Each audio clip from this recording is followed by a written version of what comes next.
Jain friends, कैसे हैं आप लोग। नमस्कार, मैं एल शर्मा फिर से आप सभी का टॉपर्स नगरी में स्वागत करता हूं। आज के इस क्लास में हम लोग एंशिएंट हिस्ट्री के तहत गुप्त काल को पढ़ेंगे और यह गुप्त काल का पार्ट 2 वीडियो है। यदि आप पार्ट 1 वीडियो को नहीं देखे हैं तो सबसे पहले जाकर उस वीडियो को देखें, क्योंकि सारे वीडियो एक दूसरे से इंटरलिंक्ड होते हैं और यदि आप पिछले क्लास को मिस करते हैं तो अगले क्लास को समझने में आपको मुश्किल होगी। आज के इस क्लास में हम लोग चंद्रगुप्त द्वितीय के बारे में, कुमारगुप्त प्रथम के बारे में और स्कंदगुप्त के बारे में माइंड मैप के माध्यम से बहुत ही बेहतरीन तरीके से पढ़ेंगे।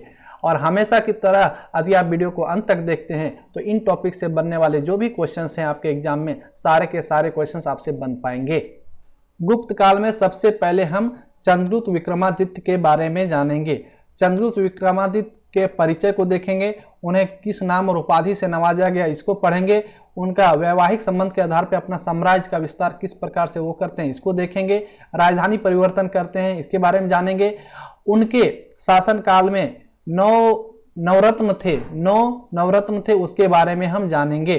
तो सबसे पहले इसको हम थोड़ा जूम कर लेते हैं ताकि आपको देखने में आसानी हो। सबसे पहले परिचय की बात किया जाए तो विक्रमादित्य अर्थात चंद्रगुप्त द्वितीय के पिता का नाम था समुद्रगुप्त और माता का नाम था दत्त देवी। तो यहाँ से क्वेश्चन बनता है कि चंद्रगुप्त द्वितीय या फिर विक्रमादित्य के पिता कौन थे? समुद्रगुप्त थे, अर्थात समुद्रगुप्त के पुत्र थे चंद्रगुप्त विक्रमादित्य और उनकी माता का नाम हो गया दत्त देवी। और इनके शासनकाल में गुप्त साम्राज्य जो है अपने चरम पर पहुंचता है। इनके शासनकाल में साम्राज्य का विस्तार बहुत ही वृहत लेवल पे होता है।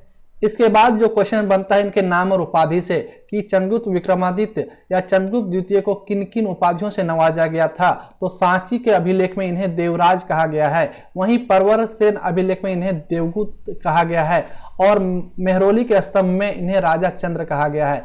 यदि आप दिल्ली के कुतुब मीनार घूमने के लिए गए होंगे तो उसके प्रांगण में एक इस तरह से आपको स्तंभ दिखता है जो कि लोहे का बना हुआ है और यह पिटवा लोहा का बना हुआ है, जिसके कारण से इसमें ना जंग लगता है ना ही इसका क्षरण होता है। आप समझ सकते हैं कि ये चंद्रगुप्त द्वितीय के कार्यकाल का स्तंभ है और अभी तक यह खड़ा है। इसमें लोहा में जनरली जंग लग जाता है लेकिन इसमें जंग नहीं लगता है।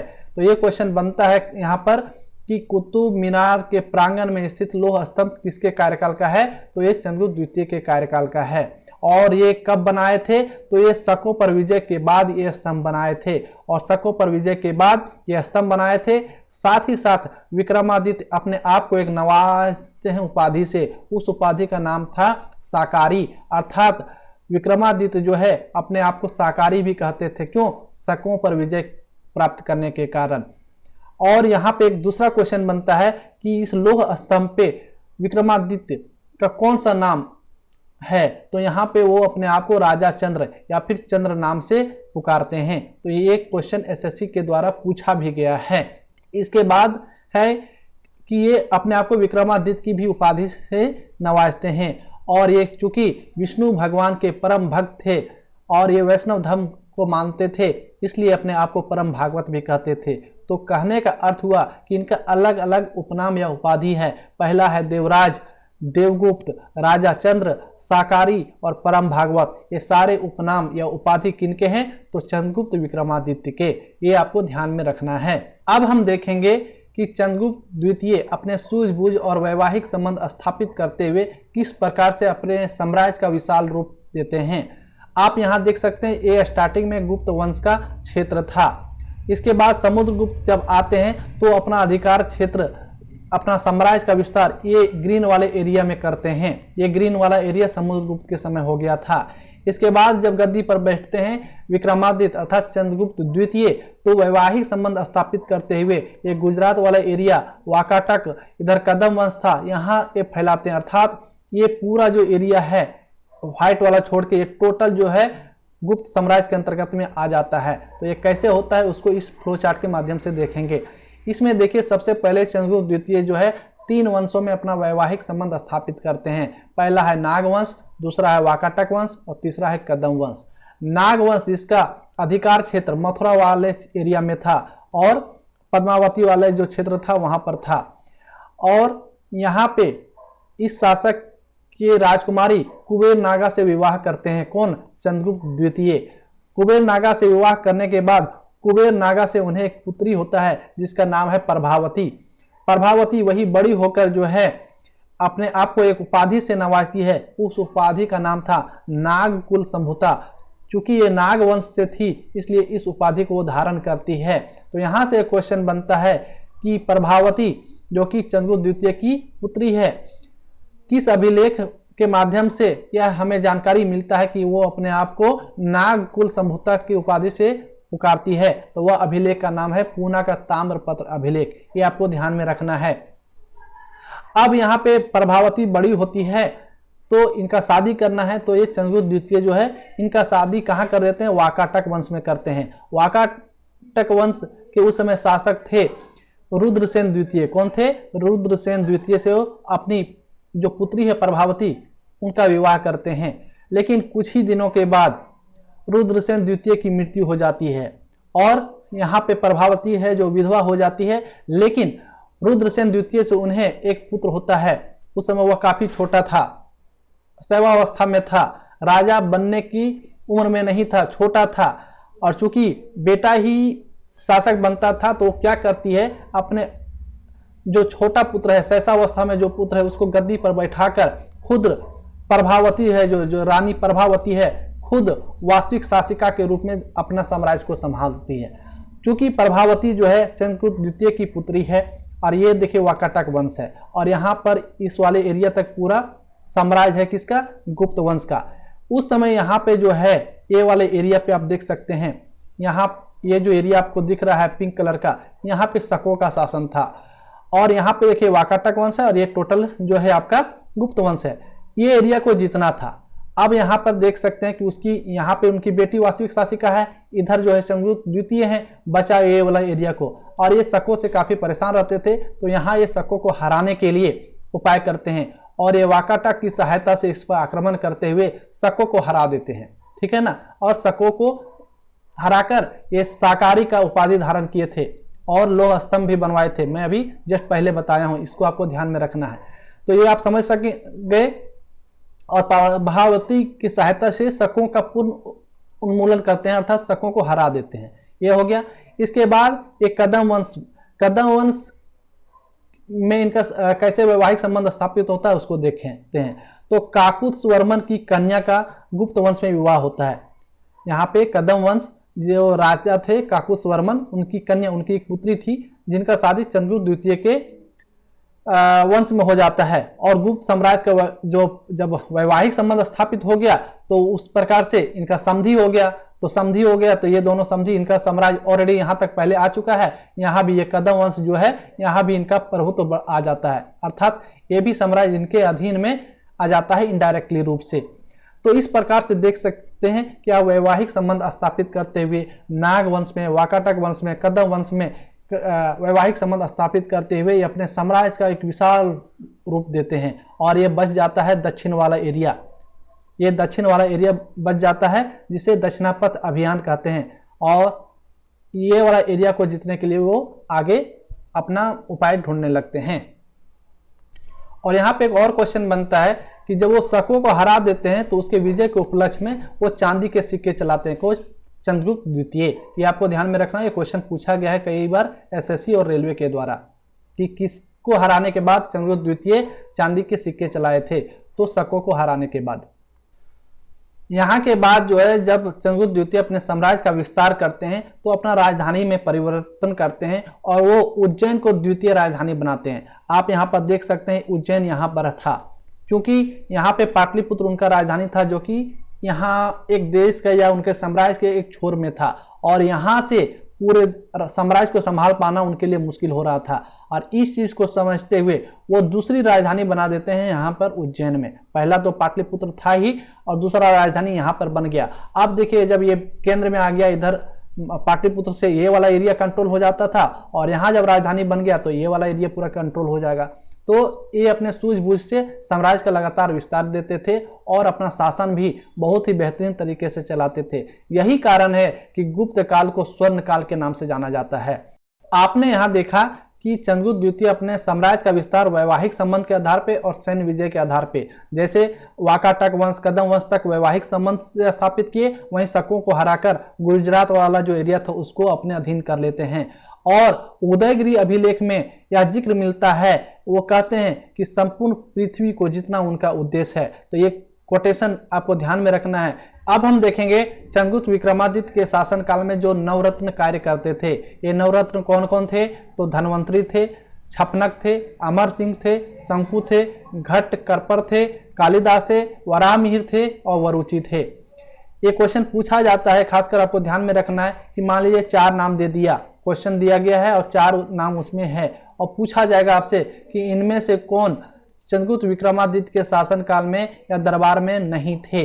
तो आप यदि नाम जानेंगे तभी ना उसे आप छांट पाएंगे। तो ये नाम आपको ध्यान में रखना है।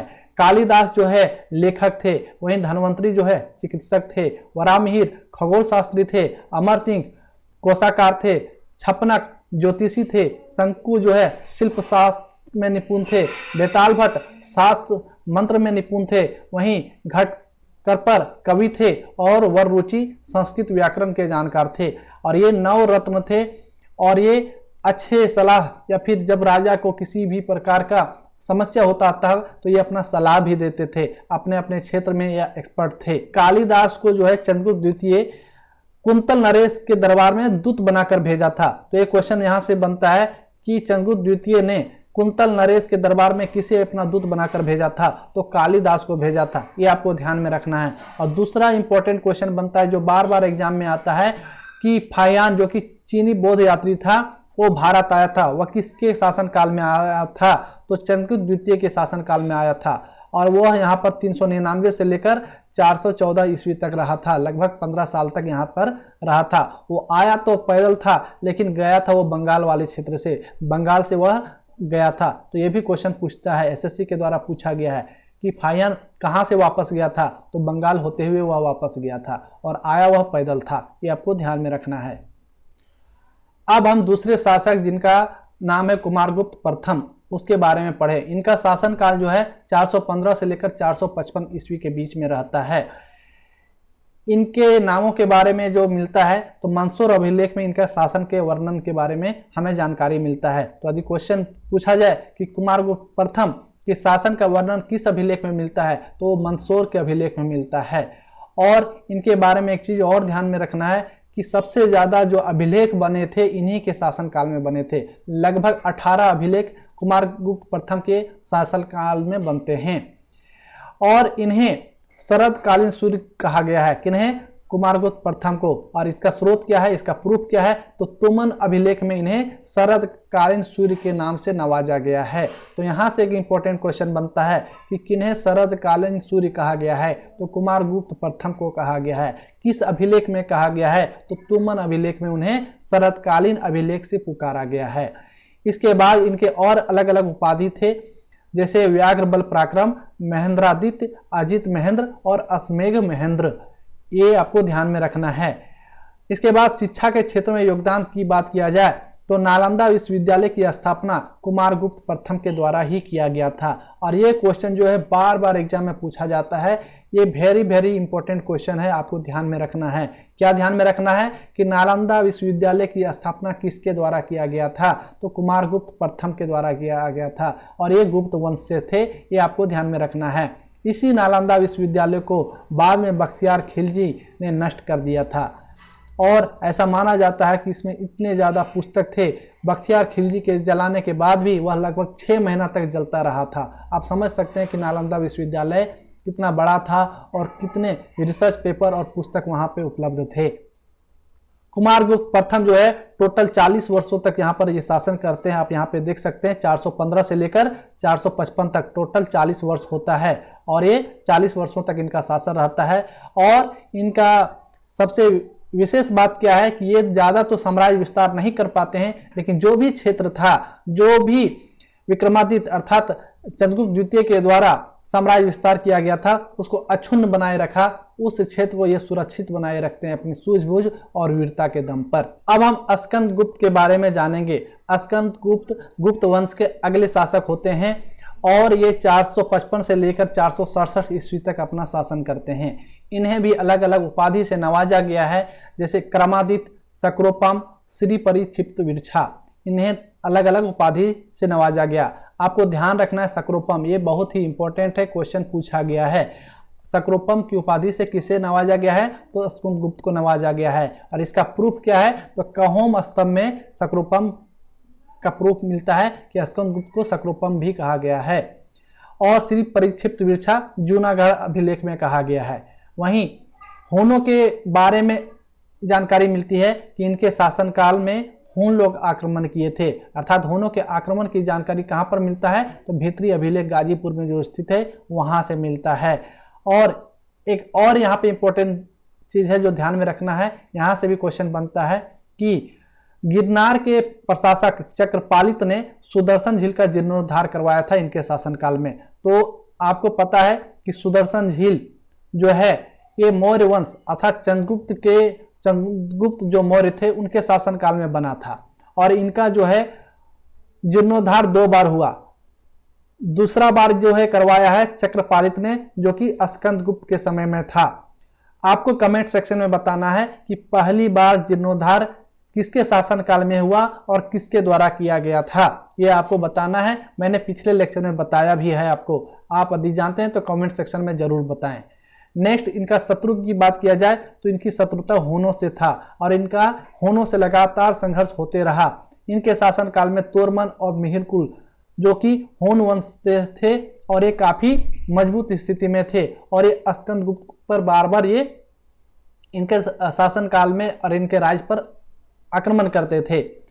राजधानी की बात किया जाए तो ये अपनी सुरक्षा के दृष्टिकोण से, प्रशासनिक सुविधा के दृष्टिकोण से अयोध्या जो उस समय नाम था साकेत, वहां पे अपना राजधानी परिवर्तन कर देते हैं। तो यहाँ पे एक ध्यान में रखना है कि स्कंदगुप्त ने राजधानी परिवर्तन कहाँ पर किया था? तो अयोध्या वो अपना राजधानी परिवर्तन कर देते हैं। और गुप्त वंश का अंतिम शासक जो है विष्णुगुप्त होता है। तो जो भी गुप्त वंश के शासक लोग थे, चाहे वो विक्रमादित्य हो, कुमारगुप्त हो, स्कंदगुप्त हो, समुद्रगुप्त हो, सभी के बारे में हमने बहुत ही बेहतरीन तरीके से पढ़ लिया है। तो नेक्स्ट क्लास में हम लोग जो कि गुप्त काल का पार्ट 3 वीडियो रहेगा, उसमें हम गुप्तकालीन प्रशासन व्यवस्था, गुप्तकालीन सामाजिक व्यवस्था, गुप्तकालीन धार्मिक व्यवस्था के बारे में पढ़ेंगे। तो आपको आज का क्लास कैसा लगा कमेंट में जरूर बताएं और हमारे चैनल को सब्सक्राइब जरूर कर लें। और यदि कोई स्टूडेंट्स माइंड मैप के माध्यम से पढ़ना चाहते हैं या उनका जीके कमजोर है तो उन्हें यह वीडियो जरूर शेयर करें। फिर मिलते हैं नेक्स्ट लेक्चर के साथ, तब तक के लिए जय हिंद, जय भारत, थैंक यू।